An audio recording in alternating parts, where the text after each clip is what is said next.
Hello everyone, welcome back to my channel. This is Mo from Created by Mo for You. Welcome back to my subscribers and any new ones that are here. Thank you for joining. I appreciate you taking the time to stop by. I hope you enjoyed the video. I wanted to share how I make cards using the ink smooshing technique. And these are some supplies. I'm using oxides, distress oxides, and you saw the different colors that I was using there. I will try to link to everything I'm using down below. But if you have any questions or comments, please, please, please leave a comment, ask a question. I respond to all of my questions and comments. I'm also using Bristol Smooth paper, and the die cut is the Thinking of You die cut. So in a minute or so, I will speed things up, but I wanted to just show you again the technique that I use and how I create my cards using this technique. With the Distress Oxide, I will apply it onto my Tim Holtz glass mat. And many times you'll see ones they'll blend. They might color or they might just spritz it with water and smush it down. So I've tried various ways. And for this first one, you'll see that I am just applying the ink down. Then I will take my little water bottle, and that's the only thing that's in this is water, and I spritz the ink with some water just to saturate it. And again, depending on how light you want your colors to be, you may want to use more water or less water depending on how dark you want it to be. But the Distress Oxides are very forgiving. Beautiful colors. I love the way they blend together, and especially this combination here. And with the first test, you'll see that I just go direct to paper without any blending or mixing of the inks. And then you'll be able to see the effect that comes up. And again, whatever pressure or image you see on your glass mat, when I turn this over, you'll see what I'm saying. It actually shows the outline. And maybe that's what you want. That's okay. But in between each layer, it is good to heat them up if you're going to do several layers. So I just kind of do that to dry. I shouldn't say heat it up, but I use my heat tool to dry in between. And so this second time I spritzed with the water, and now you can see I just took a brush and blended them together. And the colors can move and mix. And that's the thing, again, with the oxides. They will continue to blend as far as you can go. It's like the gift that keeps on giving of ink. So you'll see here, I'm just constantly putting this down to the mat. And then in between, using the heat tool. It's my Wagner heat tool to ink things up. And depending on the color I have down, I will clean it up every so often. But I will use extra cards as well. Because if I need to use more of the purple or more of the blue, whatever colors I'm using, then I just want to focus on those specific colors. And that's what I did here. I wanted more purples and blues, and so I just applied the ink down and used that. But really, it's just having fun. I really enjoyed this. This is very relaxing. And guess what? Every piece of paper that you're using with the ink is unique. No two cards or no two pieces of paper that you are smushing down are going to have the same exact look.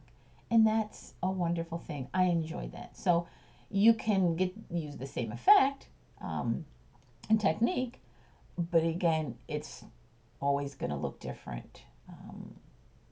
And here now I'm just using more of the blue because I said, well, I feel like it needed more blue. Once I put more purple down, then it realized that I needed more blue. Again, with the oxides, and between your layers, dry it down with your heat tool and keep on going. So I hope you give this a try. Let me know what you think. Let me know what colors that work for you. This color combination I absolutely love. It's part of my business logo, and so I'm drawn to these colors. And a lot of times you'll see that you can look at these pieces of paper and then visualize what cards you want to use. So I can look at it and say, you know what, this might be an underwater scene, or this might be something outside in a forest, or whatever the case here. You can look at it and then let your creative juices go from there. And I had extra ink on the table, and so I just used an additional card to sop up the ink there. Again, I'm using that Bristol Smooth paper, and now I'm just taking the die to see how this would look if it was large enough based on me getting 4 cards from this larger sheet of paper. Another great thing, you can create your cards and then do them with bulk. So I'm using a mini mister, and Perfect Pearls, also by Ranger. I take the Perfect Pearls, which is a powder, put it in this tube, put a little water, shake it up, and now I have my own mini shimmer mister. And it actually adds so much depth and definition to your cards, to your artwork. It gives it just the right amount of shimmer. Now, if you put a lot of that powder, or the Perfect Pearls, in there, it's going to saturate and give you more of a glow. So you'll see after I spray this here, I will just tilt it in the light a little bit, and you'll be able to see. And I was just maybe 1 or 2 spritzes, and you can see the little shimmer that it gave just from that. I just think that always adds to certain cards or certain looks that you're trying to get. So that's another little tip right there too, to take your Perfect Pearls, they come in different colors, and use them to bring out the colors of your cards or whatever artwork you're using. So now after I clean up, I'm actually going to trim this down. I'm using my Tonic paper trimmer, the mini Guillotine, and the die cuts are actually the A2 size die cuts, which you can use there to nestle them to create a frame. And when I started looking at this, I was like, this is something that I want to do. I wanted to create a frame so that I would have layers and have the centerpiece raised. Sorry about that. So that you can actually let your die cut and your phrase stand out. And so that's what I'm doing here. I'm using 2, and I'm die cutting them to create a frame and then also the centerpiece. And I think that kind of creates a little interest on the eyes when you're looking at the card, because it's still the same colors, but it's just cut around and it's continuous all around. And so with that, it just helped me to create 4 cards with 4 frames and get all of these going. And to cut these, I am using my Gemini Junior die cutting machine. And of course, even if you have the Distressed Oxide in the thicker paper, it cuts wonderfully. Again, you may have to work with different layers with your particular machine, but for mine on the Bristol Smooth paper and the Distressed Oxides, it cuts beautiful. So I'm very happy with it. And here I got 4 cards out of this.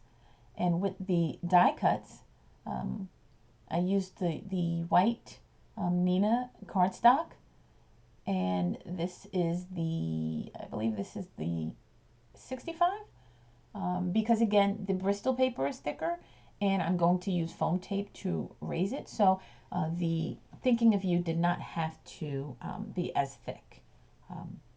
And so again, this is me taking the little pieces of the eyes, the tittles they're called, and making sure that I don't lose them. Trust me, I've lost them plenty of times. I usually keep them in a little jar, but here I just have them on my desk, and I am prepping my card. This is my big roll of 3M foam tape, and this is what I tend to use all the time. It's the release is beautiful, very easy for me, and now you can see how it looks with the raised part that was cut out of the frame, and you have a beautiful card. So I've really enjoyed this. I hope you give it a try. If you have any questions or comments, please let me know. This is my Gina K Connect glue I'm using, and because again the paper is a little stronger, I wanted to use a glue that was really strong, and so this worked perfect for me.